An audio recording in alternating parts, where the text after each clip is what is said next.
My name is Amata, and in this Red Gaming Tech video we are here to discuss all things Apple, as of course today was a rather auspicious day for smartphone fans, as many watched to see what Apple had in store, some to revel in the excitement of their Apple overlords, and some to perhaps engage in a little bit of snarking on Twitter. I do love me some Twitter snark, makes me feel warm inside. Regardless, we have a ton of information on the iPhone X, which is their new flagship. Now, Tim Cook, obviously the CEO, did also detail a bunch of stuff about the iPhone 8 and 8 Plus, but we are focusing on the X in this video. As I said, that is the new flagship, so it seems only appropriate that it gets its own video.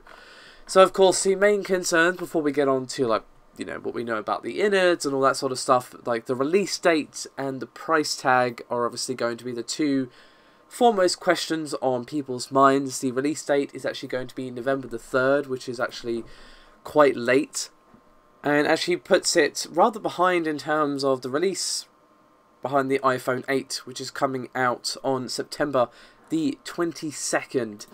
However, the real kicker is the price, and it's an eye-watering one. I mean, it's Apple. It's hardly going to be a penny sweet, but it's $999. And that's just for 64 gigabytes of storage. Yeah. Oh, and the best part, guys. I'm getting a little bit sarcastic, can you tell? The options you have for space are either 64 gigs or 256 gigs. You want something in between? No. No, sorry, can't do it. Computer says no. And the cost for 256 gigs is $1,149. So yeah, not exactly cheap by any stretch of the imagination, but let's move on to the specs, shall we? As we have an all-screen display here, which is going to be a 5.8-inch OLED display that has HDR, high resolution, and of course True Tone display technology. Now, of course, Apple did stir up a bit of a bee's hive last time by getting rid of the headphone jack, and well, now they've decided that that whole plugging in to charge thing is just so yesterday, as the iPhone X has wireless charging, as well as a new charging pad that can charge pretty much every new Apple product, including the Watch, AirPods, and iPhone X as well, of course. And you can charge everything at once, which is pretty neat. However, we don't know how much a replacement AirPower pad is going to cost if you lose it, so, keep that in mind. And also, if you want to use it to charge your AirPods, then you will need a new case that has wireless charging built into it, because of course you will. This is Apple. Something else they've removed is Touch ID and the home button. You're going to have to swipe to get in, which is, not all that unusual, swipe to unlock and all that.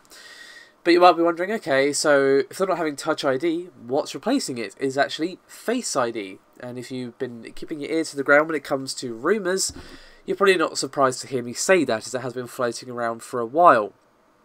Now, basically, the iPhone X will have a depth camera that has multiple sensors and an advanced dot projector.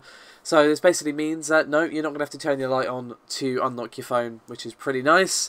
And it's actually quite secure. Apple have thought this through quite a lot, apparently, as apparently it won't be spoofed by photos, and they even worked with some of the best SFX guys in Hollywood, the guys that make you really realistic looking masks and disembodied heads and so on, and even they couldn't fool it. So it does seem that the failure rate is fairly low. In fact, the chance someone can look at your iPhone and lock it with Face ID is 1 in 1 million, compared to the 1 in 50,000 of Touch ID failing.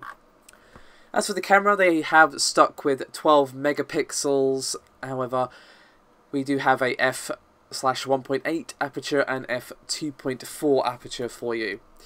As for what's actually inside the machine, well, it does come with a A11 processor, which is on a 10nm node, which is pretty damn nice. And according to Apple, it gives a 30% power efficiency over the A10, as well as a 50% performance boost.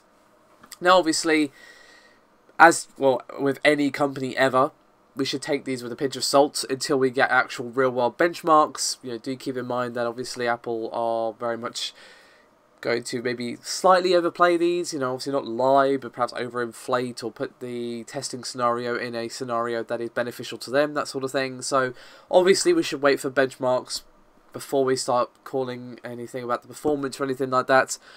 But that is what we have for you, as well as, of course, 6 cores, and apparently has been tweaked with photography in mind.